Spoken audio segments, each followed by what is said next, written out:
నమస్కారం. నమస్తే. కబురు చేశారట? మీకోసమే ఎదురు చూస్తున్నాను, రండి. ఇప్పుడైతేనే ఖాళీ, ఇంట్లో ఎవరు ఉండరని పిలిపించాను, రండి. వదిలేండి, ఇక్కడే కూర్చుంటాను. పర్వాలేదు, రండి. అయితే పదండి.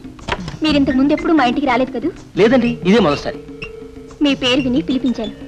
థ్యాంక్స్ అండి, మీరే చూస్తారుగా. రండి. ఏమిటి అలా ఉండిపోయారు? రండి. ఇదేనండి మా బాత్రూమ్. చాలా బాగుందండి. ఆ పక్కంతా పింగాణి టైల్స్ ఊడిపోయాయి. అవునండి. మీ తెలివంతా ఉపయోగించి బాగు చేయాలండి. ఏమిటి అలా అయిపోయారు? తల్లి, నేను టైలర్ సుబ్బారావుని. టైలర్ సుబ్బారావా? పింగాణి టైల్ సుబ్బారావు కదా? అయితే ఇది మీరు పంపించిన మీ పనివాడి గొప్పతనం. టైల్స్ సుబ్బారావు బదులు టైలర్ సుబ్బారావుని తీసుకొచ్చాడు. అయినా ఆ మాత్రం పొరపాటు లేకపోతే అందం ఉండదులేండి. ఎలాగూ వచ్చాను కనుక ఒక్క మ్యాక్సీ కుట్టమంటారా? 44, 36 మీ కొలత. నాన్సెన్స్. అది కాదండి. Shut up. మర్యాదగా పోతావా, చెప్పు దెబ్బలు తింటావా? తినను, పోతాను. 44, 36